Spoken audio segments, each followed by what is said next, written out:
What's up, guys? Mike here, coming at you from the mushroom farm, and I got a great video for you guys tonight. So tonight we're going to do a subscriber suggested video, and we're going to basically talk about dealing with top growth inside your mushroom bag and how you can maximize your yield when you're dealing with top growth, or how to kind of like eliminate top growth. And we're just going to talk about top growth, okay, and what to do about it. And I want to say, my name is Mike. I'm a mushroom farmer. I've been farming mushrooms 9 years full time, okay? So this is my job. And here's just a few clips of some of my recent grows and stuff like that. And I want to say, if you're new and you're just now tuning into this channel, if you're into mushrooms and farming, make sure you click that subscribe button right now so you get more mushroom and farming videos like this in the future.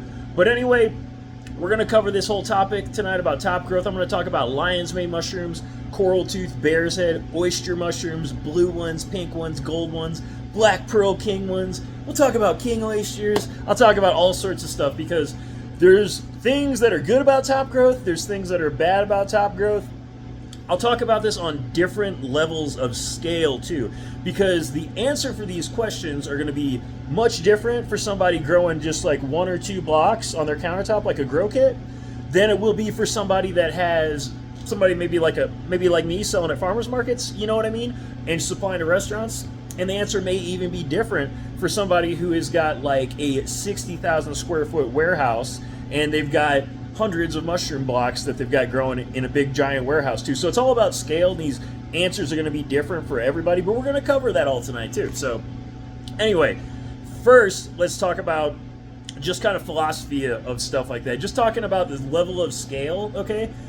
When you're at home and you've only got like 1 or 2 bags, honestly, I completely understand if you want to try to maximize every little bit off that bag, and I'm going to give you guys some tips tonight about that. It's going to be different for somebody like me, okay? Basically, the Pareto principle. I always think about the Pareto principle, that 20% of your inputs usually, and if you don't know what the Pareto principle is, give it a little Google, but it's pretty cool. 20% of your inputs usually equate to about 80% of your consequences, okay? So you want to always look for the things that are going to give you the most bang for your buck, and that's what I'm always kind of looking for here on the farm. And even like when I'm selling at the farmer's market, for instance, I'm always trying to see where the majority of my sales are coming from. And a lot of times, if you look, a lot of times 80% of your sales will be coming from like 20% of your main inputs. Stuff like that. If you're maybe building or you're on a big project or something like that, and you got a lot of guys on the crew, there might be a lot of guys on the crew kind of screwing around. Maybe you got 20 guys on the crew, you know what I mean? And 15, 16 of them are always kind of messing around or just taking orders, but you got like 4 or 5 of them that like run the show and they know what's up. That's the Pareto principle, okay, in like real life terms. So think about that when we're talking about our mushroom bags here.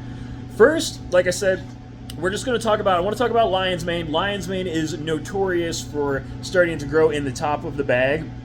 And like, let's just say you got some on your countertop, okay? If you've got some on your countertop, here's the thing. You want to try to just slit a lion's mane bag open, let that fruit come out of there, and when I slit the lion's mane bag open, immediately I try to squeeze out as much air out of that bag as I can. Some people even put like a rubber band around them and just to keep all that air held out of there. There's a few things that actually trigger mushroom growth, okay? One of the main ones is fresh air, okay? So if you can give them a lot of fresh air exchange, or there's a high oxygen environment and there's not as much CO2 around it, that is one of the triggers for fruiting. Also, lack of nutrition. So like when a block starts to run out of nutrition, basically once it's been starting to get colonized and stuff like that, then the mushroom, that mycelium, starts seeking other places. So that's another trigger of fruiting. Lighting is another trigger of fruiting. So all these things can affect your fruiting. And I've talked about this in other videos, but one thing you can do right away when you cut that bag, squeeze all that air out of there, okay? So that'll be one thing right away that can really help eliminate a lot of that top growth.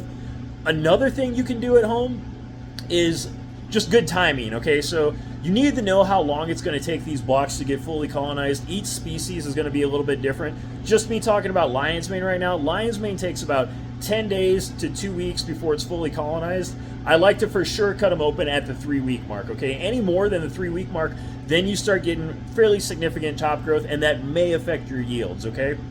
So keep that in mind. And you can also, I don't know if I said this, you can put a rubber band around it though after you squeeze the air out of it.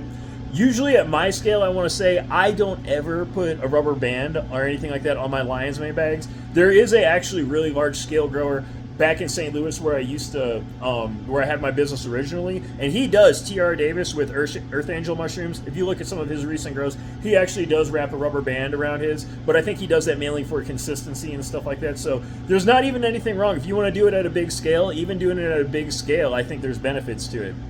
So I don't do it a lot of times here on my farm just to save time, and it's just because of the whole Pareto principle thing. So if you see a lot of my grows, you'll see I get giant harvests, and if you look, sometimes I don't even fold the tops of my bags over. So I just want to say, just because talking about the whole Pareto principle thing, you don't really lose that much at the end of the day. Basically, me just like cutting them, squeezing it down as best as I can does pretty freaking good, and I'm pretty happy with that. Now, I'll also say, for you home growers, I don't ever do this, all right, personally. I always kind of, I don't know, I'm somewhat of a mushroom snob just because I always have a lot of fresh mushrooms around when I'm growing them, usually, unless I'm selling them all. But if you're low on mushrooms or something like that, or you just really want to eat some or something, you can actually eat that top growth. So if you do have a little bit, like let's just say you're getting some top growth on top of your lion's mane bag, if you want to open the top of that bag up and eat that top fruit, as long as it's clean and it looks nice, or you can even chop it up and clean it up a little bit if you want, but you can eat that stuff on the top, believe it or not. And then, like I said, after you clear that, I told this in the comment to that subscriber that was basically asking this question, after you take that top fruit off, you can reseal the bag and just cut the side, and you can get a side fruit. Your side fruit is not going to be like if you harvested a bunch of top fruit off there, your side fruit is not going to be as big as what it could have been, but you'll still get a substantial one. Now, let's just talk about some more Hericiums, okay? Because I also grow Hericium coralloides, the coral tooth, and I grow the bear's head mushroom. I want to say, for these, I have noticed if you're starting to get significant top growth in the bag, it dramatically does affect your fruit quality and how much actual yield you're going to get off that block. So my bear's head mushrooms, the Hericium americanum, and the coral tooth, once that block is fully colonized, I really, really try hard to cut it open on time and get that yield on time, just because if you're a week behind, that one does mess up significantly. So lion's mane, not so big of a deal, especially my Yeti strain. And I want to say my Samson strain too. I haven't released these genetics yet, but I will have them on my website before the end of November. Like I said, I'm going to do a huge sale for you guys and do a subscriber giveaway. So check that out. But Samson was bred from Yeti.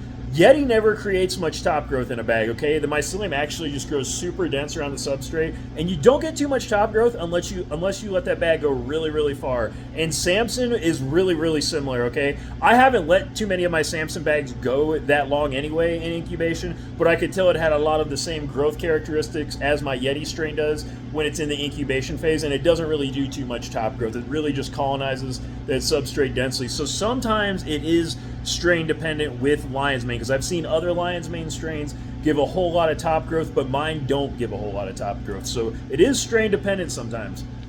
Now, let's move on to oyster mushrooms. First, I'm going to start with blue oyster, okay? And I'm going to talk about the ones that I grow here on my farm, okay? It's called the King Blue on my website. I haven't changed the name. We're going to change the name to Blue Mesa, just so no one confuses it with Mossy Creek's King Blue. My King Blue is different. So anyway, with mine actually does something really cool. A lot of people ask me when I grow these really big mushrooms, like how I do it and stuff like that. Like, here's just a couple pictures of some of these ridiculous, massive ones that come off of my my Blue Mesa genetics or my King Blue genetics. And I tend to get these big fruits if I have a significant amount of top growth in the bag. If I let the bags go a little long, I will tell you, it's not a guarantee that you're going to get a bunch of these big fruits, but for whatever reason, it seems like I'm a lot more likely to get these giant fruits come out than just a bunch of little smaller ones. So if you ever want to grow some really massive ones, my King Blue or my Blue Mesa strain over on my website, basically let the block colonize a little bit longer than normal, like an extra week or so in incubation. So instead of putting it in the grow room like right at week 2, if you wait till like week 3, that's how you get stuff like that. It's pretty much happens pretty regularly, I would say. So if you want to do some stuff like that, that's the kind of things that will happen. It doesn't really cut down on my yield a whole heck of a lot. You get a little less weight, but not much. I'll just say, like, for a guy like me, having them, those at the farmer's market, having like some giant freaking mushroom and people coming up and just being like, dude, what is that? And then like it's a talking piece for one, and then you can make a sale. So there's cool things about it. I will say too, a lot of people ask me, with really big mushrooms like that, is it hard to sell them or anything like that? Not really, if you know what you're doing. None of my restaurants, none of my chefs have ever cared about that. A lot of them really liked the bigger ones because they would say, Mike, dude, everybody else around here, they got these like small, crappy little blue oyster mushrooms, but yours are like meaty and massive. So I've had several chefs just comment how much they actually do like those big ones, and they would request them if I had them. Okay, so keep that in mind. I think there's definitely people out there that actually seek those. You know what I mean? Like I said, it's a great talking piece. And then also, let's just say you are having trouble selling them at your farmer's market, or just trying to sell them in smaller qualities. What you do is you tear them, okay, just along the gills, and you kind of make little wedges. You make little pizza slices, and you can put those in your mix boxes. And I've had great success doing that, like amazing success doing that. So that works well for me.